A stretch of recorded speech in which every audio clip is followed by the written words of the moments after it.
While I was assisting customers at my boutique, the message came through: I'm departing and relocating to Miami with my 20-year-old partner. Our shared account has already been cleared out, haha. As I read these words, my hands remained steady, my voice stayed calm while I assisted Mrs. Peterson in selecting a scarf. The sole indication that my spouse of 12 years had just destroyed our marriage through a text was a minor tension around my eyes. After Mrs. Peterson departed with her purchase wrapped in our distinctive silver packaging, I waited before composing my reply. Best of luck. I'm Claire, 38 years old, and I just received history's most heartless farewell. However, while Mark was likely celebrating his dramatic departure, picturing me weeping over his betrayal, I was peacefully securing my boutique for the evening. The warning signals had been present for months.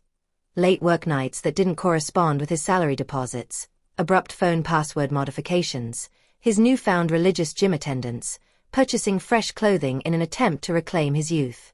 3 months earlier, I discovered a receipt for a dinner for two at a costly restaurant on an evening he'd claimed to be working overtime. That very night, I established a separate banking account at another institution. 7 days later, when he suggested consolidating our accounts for simplicity, I agreed enthusiastically while transferring my personal savings to the new account. The shared account he had just drained contained precisely enough to prevent his suspicion, approximately 2 months of standard deposits. The remainder was securely stored away, along with comprehensive records of every questionable transaction he'd conducted throughout the past year. My device buzzed once more. Don't waste time pleading. Melissa and I depart tomorrow. I'll arrange to collect my belongings later. Melissa, the fresh receptionist from his workplace. I'd encountered her at the company holiday party, observed her excessive laughter at Mark's jokes, noticed how she contacted his arm when she believed nobody was watching. She possessed youth enough to be his child, naivety enough to consider herself unique. Rather than responding to his message, I contacted my attorney, the one I'd consulted 2 months prior after discovering the hotel expenses on our credit card statement. It's time, I stated simply. He just executed his plan. The documents are prepared, she responded. I'll submit them tomorrow morning. Do you want him served in Miami? No hurry. Let him believe he's victorious first. Another message arrived from Mark. I realize this must be difficult for you. You're not becoming any younger after all. At least you possess your small shop to occupy you. My small shop, the thriving boutique I'd constructed from nothing, the one generating more revenue than his middle management role, the one whose earnings I'd carefully maintained separate from our shared finances. I smiled considering the certified correspondence that would welcome him in Miami. Let him savor his moment of victory. That evening I remained in our home. My home, since I'd inherited it from my grandmother and maintained it under my name despite Mark's repeated suggestions to include him on the deed. Another fortunate instinct that had proven beneficial. I discovered our wedding album. Mark appeared so different then, before his midlife crisis transformed him into a caricature of his previous self.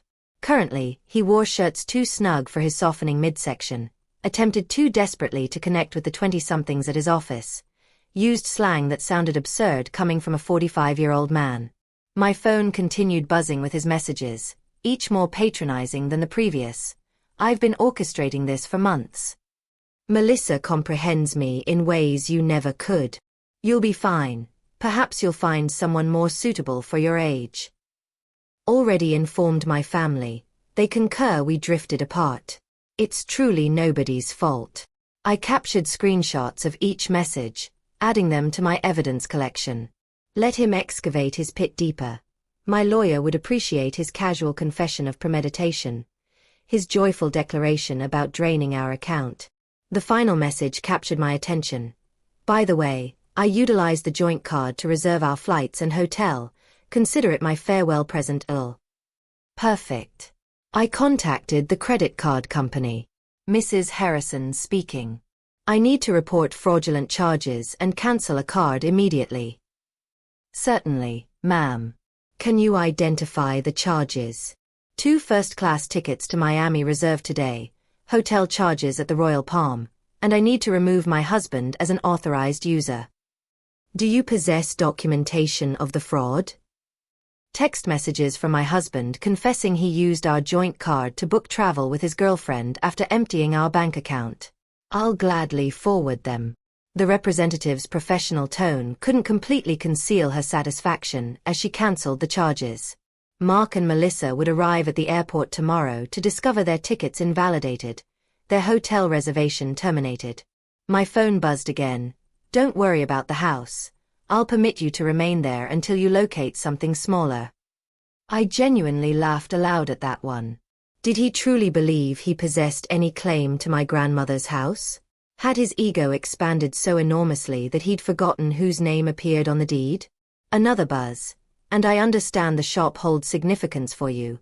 We can arrange fair payment for your half. My half of my business that I'd constructed myself, funded myself, managed myself while he complained about my lengthy hours and labeled it my hobby. I poured a glass of wine, the quality bottle I'd been reserving for a special occasion. This qualified. Tomorrow Mark would discover harsh truths about property law and separate assets. But tonight I'd enjoy the tranquility and plan my next chapter. Morning delivered a series of increasingly furious texts from Mark. What the hell did you do to our credit card? The airline won't accept our tickets. The hotel cancelled our reservation. Answer me. I silenced my phone and proceeded to my boutique. Friday was consistently our busiest day, and I had a new shipment of designer handbags to unpack. Life continues even when your husband flees with a receptionist young enough to be his daughter. Around midday his mother called. Claire dear, Mark told us everything about how controlling you've been, how you drove him away. He says you're being vindictive now, causing problems with his travel plans. I activated speaker while arranging a window display. Did he mention draining our joint account and charging tickets for him and his girlfriend on our credit card? Silence followed then. Well, he said you left him no choice, that you'd been cold and distant. Barbara, I have his texts. Would you like me to read them to you? The one where he boasted about taking our money, or maybe the one where he mocked my age. Another pause. He did seem a bit cruel. I told him that text message was inappropriate. I appreciate the call, Barbara. I've always liked you, but I think it's best if we end this conversation now. My lawyer has advised minimal contact with Mark's family during the proceedings. Proceedings already? Goodbye, Barbara. By late afternoon, Mark's sister Amanda was circulating family gossip through mutual friends. Apparently, Mark and Melissa were stranded at a budget motel near the airport, their Miami dreams temporarily thwarted. He attempted using his personal credit cards, but those had been maxed out for months, another red flag I'd noticed. My lawyer called with an update. The emergency hearing is scheduled for Monday. Given his admission of emptying the joint account and the documented credit card fraud, we're in a strong position to freeze all remaining assets. Has he been served yet? Not yet, but he'll receive the papers at his new motel address. Speaking of which, his girlfriend's social media is providing excellent evidence. She's been posting about their adventure all day, including some choice comments about you. I smiled thinking of my own documentation, a year's worth of suspicious charges, hotel receipts, text messages that proved premeditation. Mark had been so focused on his grand escape that he'd never considered I might be watching, waiting, preparing. My phone buzzed with another text. You think you're so smart, but I made copies of all the boutique's financial records. Half that business is mine. I forwarded the text to my lawyer, adding it to the growing file of Mark's mistakes. Let him learn the hard way about separate assets and business ownership. Sometimes the best revenge is simply being prepared. The emergency hearing on Monday was everything I could have hoped for. Mark appeared in his new youthful wardrobe, designer jeans too tight for his age, a blazer that screamed midlife crisis. Melissa waited outside, her youth painfully obvious under the harsh courthouse lighting. My lawyer presented our evidence methodically. Mark's gleeful text about emptying our account, his credit card fraud, his documented history of hidden expenses. Each piece carefully collected over months of quiet observation. Your Honor, Mark's hastily hired lawyer attempted. My client admits to some rash decisions, but Mrs. Harrison's actions have been vindictive and calculating. Calculating? My lawyer countered. You mean prudent? My client protected her separate assets and maintained detailed records of her husband's suspicious behavior. That's not vindictive, that's smart business. The judge reviewed my documentation, the separate property deed to the house, the boutique's incorporation papers in my name only, the careful separation of business and personal finances that Mark had always complained about. Mr. Harrison, the judge addressed Mark directly. You admitted via text message to deliberately emptying a joint account and using shared credit cards to fund a trip with your girlfriend. Do you deny this? Mark shifted uncomfortably. I was just trying to make a clean break. By committing financial fraud. The judge raised an eyebrow. And now you're claiming rights to property that documentation shows is clearly separate from marital assets? The business grew during our marriage. Mark's lawyer tried again. My client is entitled to dash. The business was established before the marriage, my lawyer interrupted. And Mrs. Harrison maintained strict separation of business and personal finances throughout. We have documentation of every penny invested and earned. I watched Mark's face as reality started sinking in. He thought this would be easy, empty our accounts, run off with his girlfriend, maybe claim half my business in the divorce. He'd never bothered to understand that my insistence on keeping things separate had mocked my careful bookkeeping as obsessive. The court finds sufficient evidence of financial misconduct, the judge announced. All shared assets are frozen pending final dissolution. Mr. Harrison is ordered to return any funds removed from joint accounts within 24 hours. But that money's gone, Mark protested. We spent it on dash. Then I suggest you find a way to replace it. The judge cut him off. And Mr. Harrison, the court takes a very dim view of using shared credit cards to fund adventures with paramours. Outside the courthouse, I heard Melissa asking Mark about their Miami plans. His response was lost in the sound of my heels clicking confidently across the marble floor, heading back to the business he'd never understood or respected. The next few weeks brought a string of increasingly desperate moves from Mark. He tried claiming the boutique had been his idea. He remembered investing money in its early days. He even suggested he'd been my business partner all along, claims quickly disproven by my meticulous records. He's getting desperate, my lawyer observed. His girlfriend's social media shows they're staying at her studio apartment now. Apparently living on a receptionist's salary isn't quite the glamorous escape he imagined. Mark's family started reaching out, their tone markedly different from their initial accusations. We had no idea, his sister Amanda admitted. He told us you'd been cold, controlling, that he needed to escape. But then we saw his texts, the way he bragged about taking your money. That's not the brother I thought I knew. His mother called again, this time in tears. The things he said about your age, about replacing you with someone younger, I raised him better than that. I thought I did anyway. I let their calls go to voicemail. Their support might have meant something weeks ago, but now it felt like rats deserting a sinking ship. The boutique thrived, ironically boosted by local gossip about my situation.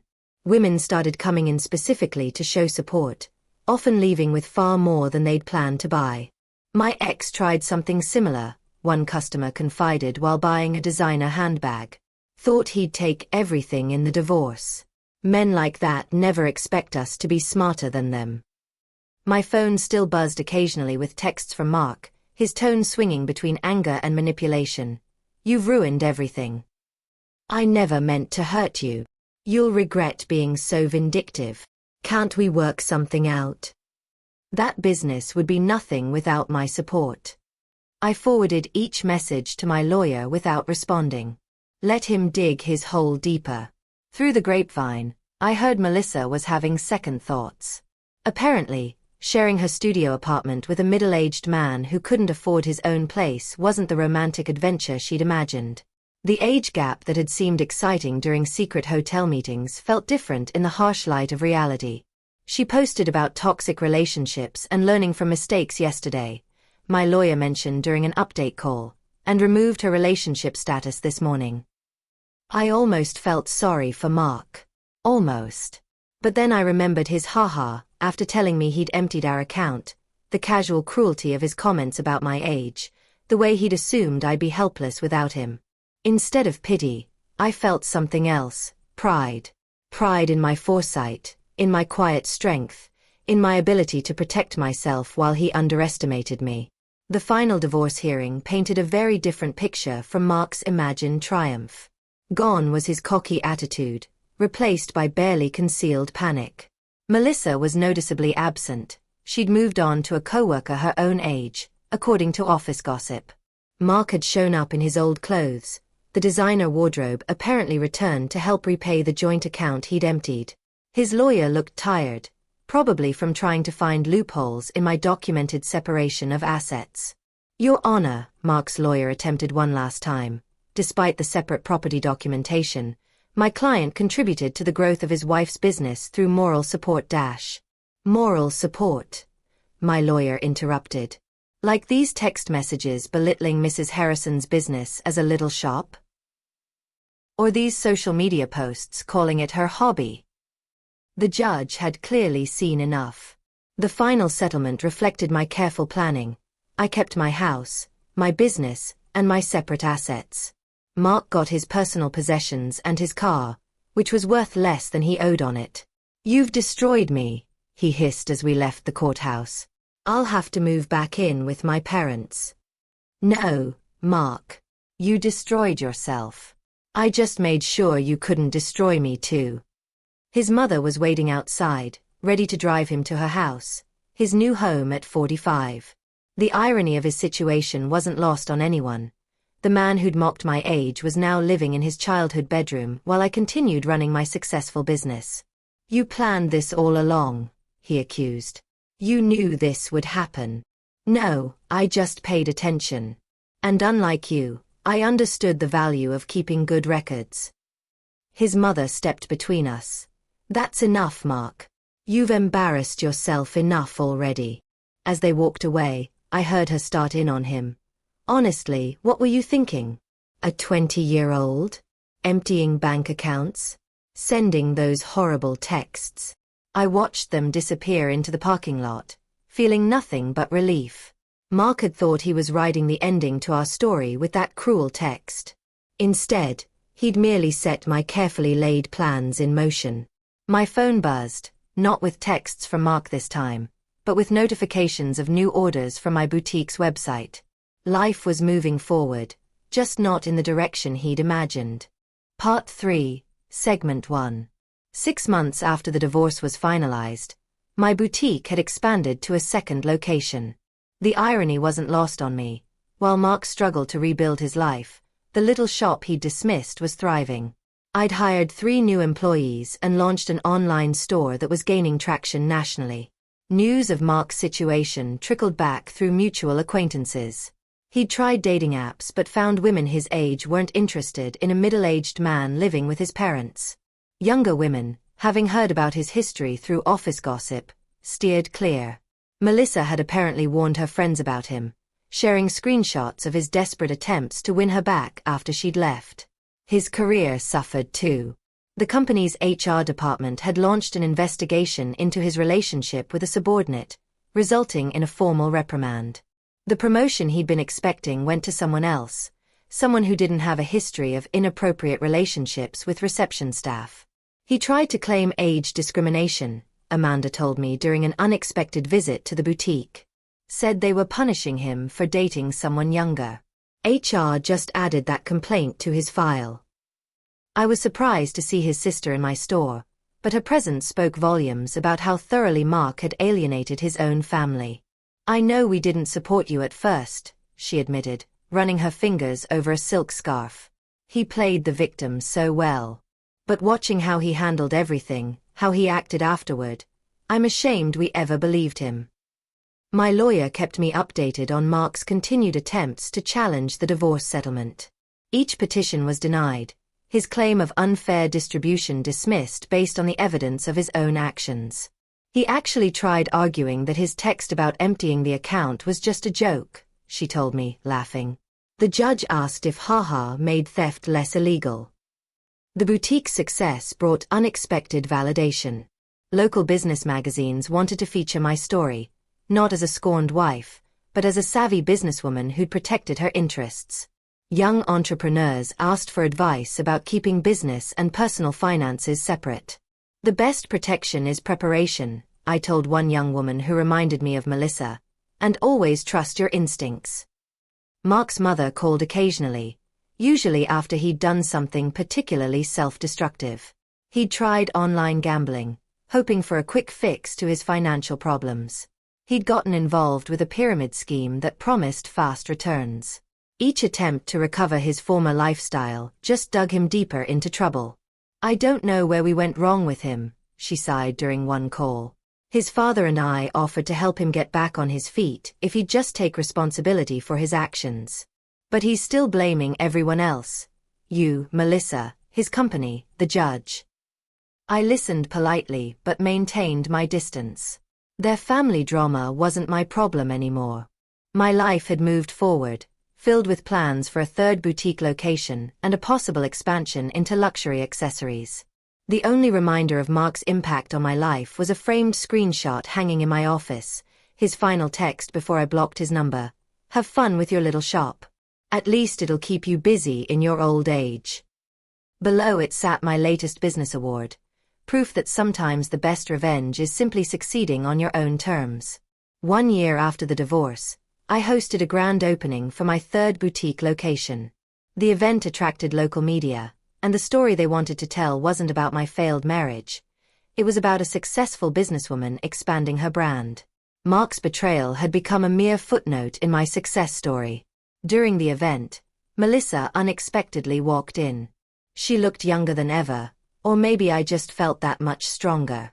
She shifted uncomfortably, clutching her purse like a shield. I owe you an apology, she said quietly. I believed everything he told me about how you were cold, controlling, how you didn't support his dreams. Then I watched him try the same manipulation tactics on me when things got tough. I continued arranging a display of designer sunglasses. Those weren't his dreams, Melissa. They were escapes. There's a difference. I know that now, she paused, then added. He tried to move in when you froze the accounts. Thought my studio apartment would be temporary. After 2 weeks of him complaining about the size of my closet and suggesting I take out a loan for a bigger place, I understood what you meant about the difference between dreams and escapes. I actually laughed at that. Let me guess. He had big plans but no way to fund them? Exactly. Everything was going to work out once his investments paid off, once he got that promotion, once his cryptocurrency definitely increased in value. She shook her head. I'm dating someone my own age now. We have student loans and a small apartment, but at least we're building something real. After she left, my assistant manager whispered, Was that the girlfriend? No, I replied. That was just another woman who learned the same lesson I did. Speaking of lessons, I gestured to a young couple examining our designer handbags. Let's talk about your idea for expanding our accessories line. The boutique had become more than just a business. It was a symbol of independence, of resilience, of the power of preparation. Young entrepreneurs often sought my advice, and I always emphasized the importance of protecting their assets. Mark's mother called one last time, not to discuss Mark, but to thank me. You taught our family an important lesson, she said, about enabling bad behavior, about making excuses for cruelty. Mark's still living at home, still blaming everyone else for his problems, but we're not defending him anymore. That's your legacy to our family, showing us the difference between supporting someone and enabling them. I thought about that legacy as I reviewed plans for a fourth location. Mark had intended to diminish me, to trade me in for a younger model and take half of everything I'd built. Instead, he'd inadvertently pushed me to become even stronger, more successful. My phone buzzed with a text from my lawyer. Mark filed another petition to revisit the settlement. Judge dismissed it immediately and ordered him to pay court costs. Thought you'd enjoy that. I smiled, thinking of him in his childhood bedroom, still trying to rewrite an ending that had been determined the moment he underestimated me. Sometimes the best revenge isn't about getting even. It's about getting better. 2 years after Mark's cruel text message, I received an invitation to speak at a women's business conference. The topic wasn't divorce or betrayal. It was about building and protecting a successful business. My story had evolved from cautionary tale to inspiration. During the Q&A session, a woman asked about keeping business and personal finances separate. My husband says I'm being paranoid, that marriage means sharing everything. My ex-husband said the same thing, I replied, right up until he tried to claim half my business in our divorce. Trust your instincts. Protection isn't paranoia. The boutique chain had grown to 5 locations, each more successful than the last. The little shop Mark had mocked now employed 30 people and had been featured in several national magazines. Through mutual friends, I heard Mark had finally moved out of his parents' house, into a small apartment above a garage. He'd had to take a lower-paying job after his former company downsized, eliminating his position during restructuring. His dating profile still listed him as young at heart, though his profile photo was clearly outdated. Melissa, ironically, had become a regular customer at my original boutique location. She'd earned her business degree and started her own social media consulting company. "You inspired me," she told me once, showing how a woman can build something lasting instead of falling for empty promises. I kept Mark's cruel text message framed in my office, not as a reminder of pain, but as proof of how far I'd come. Below it hung a sign that read, "Success is the best revenge." At the 5-year anniversary celebration of my original boutique, I stood addressing my employees and loyal customers. The space had been transformed from a single little shop into the flagship store of a thriving business empire. Mark's mother attended, though I hadn't sent her an invitation. She waited until the crowd thinned to approach me. "I saw Mark yesterday," she said, smoothing her designer dress, one she'd bought from my store. "He was talking about his glory days, about the life he could have had. He still doesn't understand that he didn't lose everything in the divorce. He threw it away." I thought about that text message, his casual cruelty, his assumption that I would crumble without him, how he'd expected me to beg, to break, to prove him right about my desperation. Instead, I'd built something stronger than before. Each new boutique location was a testament to what women could achieve when they stopped dimming their light for insecure men. The young saleswoman I'd hired last month, coincidentally also named Melissa, came over with a question about the new inventory system I'd implemented. As I explained the process, I caught a glimpse of my reflection in the store window. I saw what Mark had failed to see 5 years ago, not a woman getting older, but one getting wiser, stronger, more successful. His cruel text message had meant to be an ending. Instead, it had been a beginning, not just for me, but for every woman who heard my story and realized she deserved better than someone else's midlife crisis.